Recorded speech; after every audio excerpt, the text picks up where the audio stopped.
quick sort of tips bit really, asked to me by Connie, CMS Customs, on how I fit my scales with the pivot pins in. So there it is, right there, right there, there. So yeah, I'm just going to show you how it's done. This is what I've got. I've got the scales, got the pivot pins, 1/4 inch drill bit because they're 1/4 inch pins, little brass bopping rod, and my secret tool, and of course spine cutter, Eugene's spine cutter, toxic and black, pretty cool. So pop you up here and show you what's up. First things first, 1/4 inch drill bit.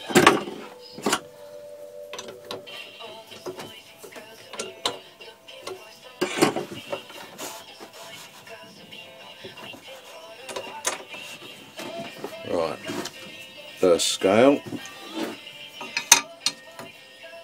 This is pretty tight, so I've got to get this absolutely spot on.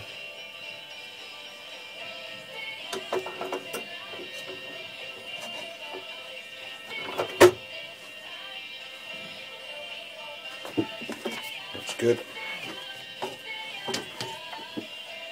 There we go. Alright.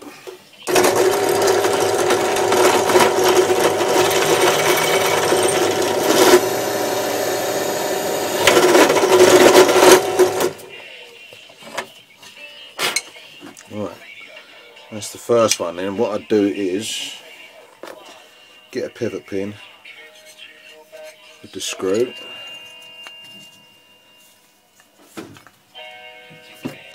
Give it a little bop. And that holds that in place there. Ready for the next one.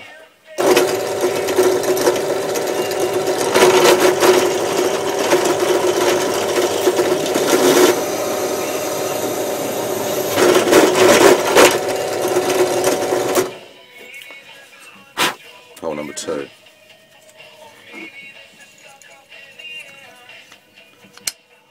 The next pivot pin in. Drill the third hole.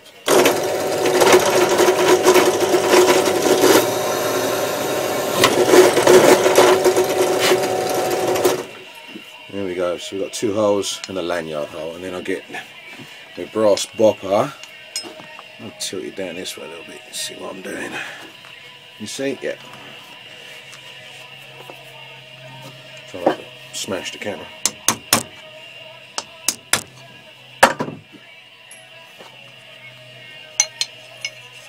Right.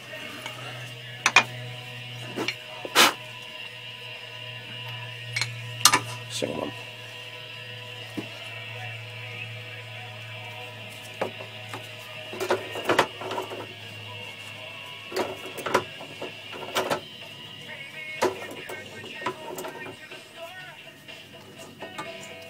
Looking good.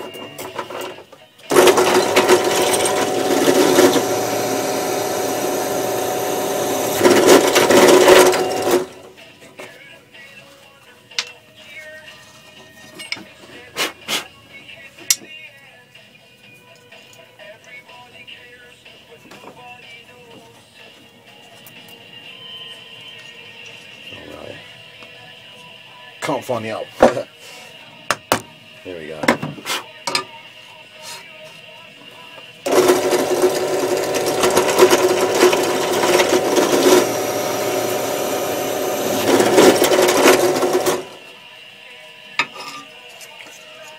Second hole.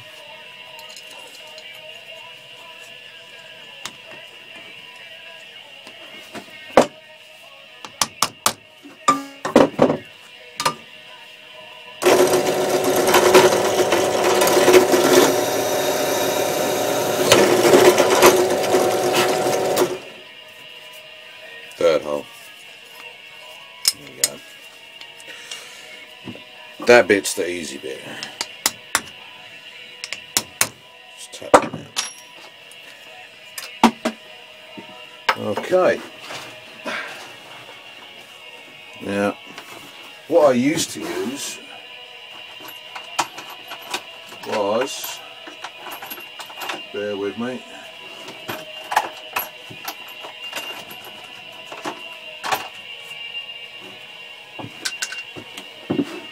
A 10mm end mill. See that? And I used to clamp the piece in there.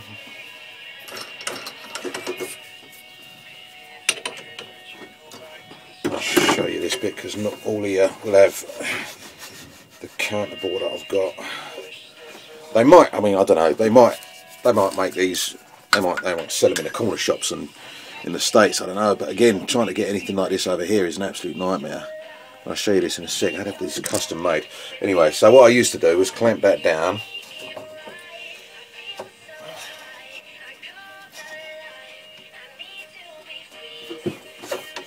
And then get that as circular as possible. Oh, you're still pointing down, aren't you?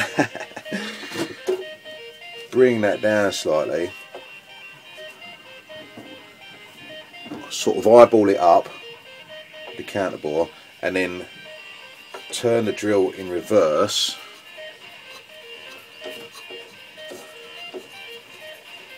to score the hole, and then that would tell me whether my hole was central or not, which, as you can see by that, it clearly isn't. So it used to take a little bit of work, a little bit of time, a little bit of jiggery pokery to get it all lined up. But when it was lined up,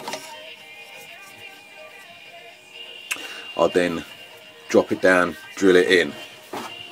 So what I'm going to do now is remove those score marks, because that's the last thing Eugene wants.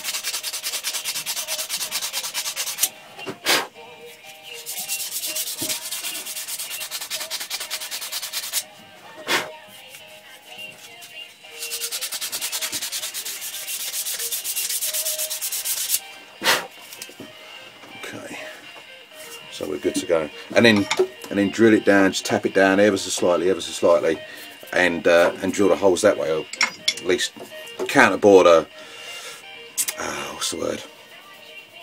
The indent, the you know what I'm saying. the little pocket that the bolt sits in. Another way of doing it, of course, is to find the end of your travel and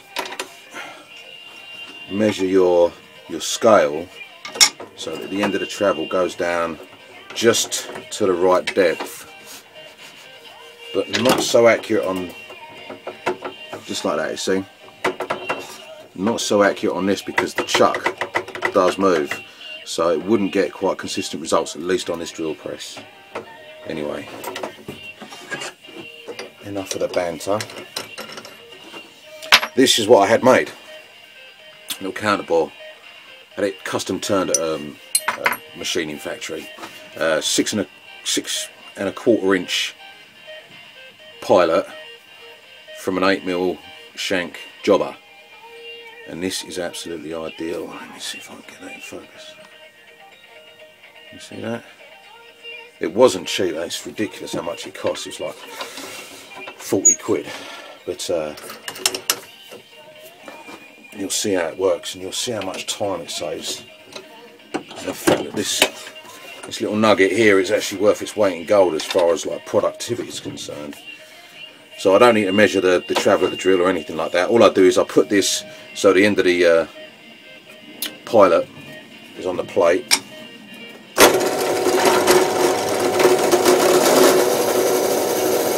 That's it. Where it stops is the depth that I want to be at.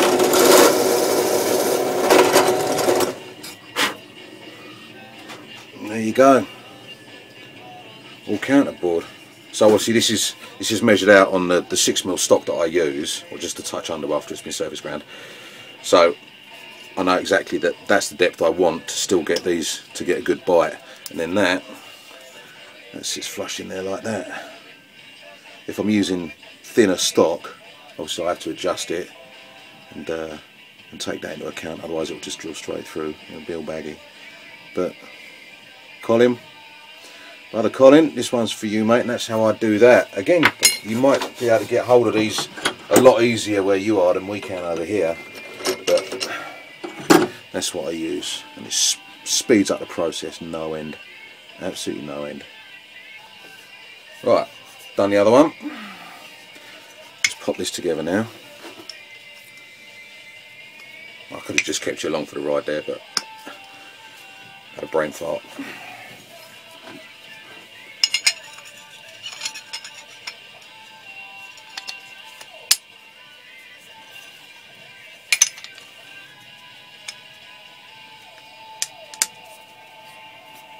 Okay, pop these screws in.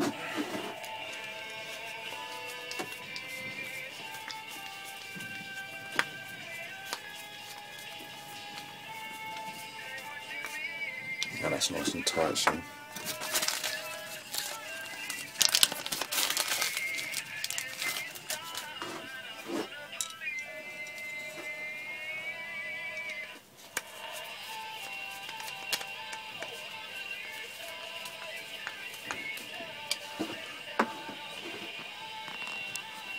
So there you go, nice and quick, a lot quicker than using the end mill. And now I can just get straight on the grinder now and shape these out. I'll leave these in here when I'm grinding, when I'm shaping it. It doesn't matter if they get skimmed because I've got hundreds of these, and I very rarely use these ones. I normally use the black ones, but I've got enough that I can use them if I want to. So yeah, I'll just get on the grinder, and that's how we get on there. Thanks for coming along. See you in the next vid.